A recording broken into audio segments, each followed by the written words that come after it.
समोर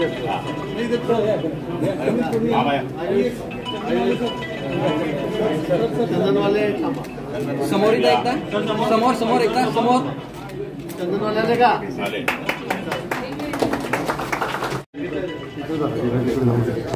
एक नंबर घेतला. हां एक नंबर घेतला.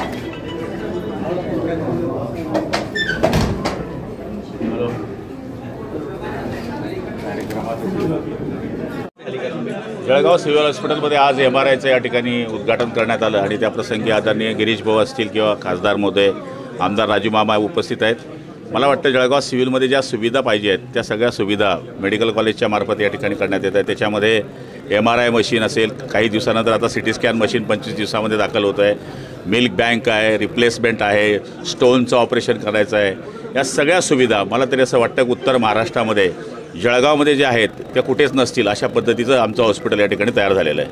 भाऊ गिरीश भाऊ आणि तुम्ही दोघांनी जाऊन आतमध्ये मशीनचं उद्घाटन केलेलं आहे आणि पाहणी पण केली. आता महाराष्ट्र राज्यामध्ये कोणाकोणाचे ऑपरेशन होतील असं वाटतं तुम्हाला? गिरीश भाऊ पूर्वी या खात्याचे मंत्री होते आणि त्याच्यातले त्यांनी त्या मशिनीची माहिती घेतली की कोणत्या कंपनीचं आहे.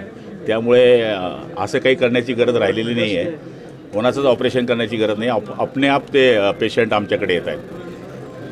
जिल्ह्यासाठी जिल्हावासियांसाठी अतिशय आनंदाची बाब आहे की आता आपल्याकडे MRI सेंटर हे सुरू झालेलं आहे आणि अतिशय सिमेन्स कंपनीचं अद्ययावत असं मशीन, अगदी भारी मशीन हे आपल्याकडे या ठिकाणी लावण्यात आलेलं आहे. ॲडव्हान्स टेक्नॉलॉजी त्याच्यामध्ये आहे.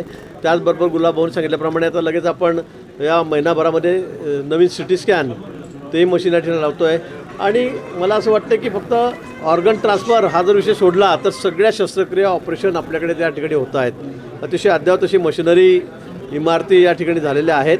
आणि त्याचबरोबर नवीन मेडिकल कॉलेज त्याची इमारत आता सज्ज झालेली आहे. यावर्षी गेल्या वर्षीपासून 2 वर्षापासून आपली MBBSची पहिली टीम बाहेर आली.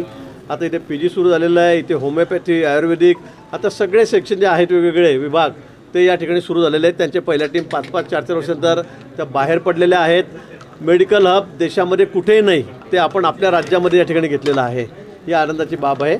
आणि मला असं वाटतं की अतिशय सुसज्ज अद्ययावत अशी इमारत, तिथे सगळं इन्फ्रास्ट्रक्चर, तिथे सगळे इन्स्ट्रुमेंट हे लवकरच वर्षभरामध्ये आता नवीन मेडिकल कॉलेजमध्ये येतील आणि असं सुसज्ज असं मेडिकल कॉलेज आपलं यावर्षी पुढच्या वर्षी सुरू होईल.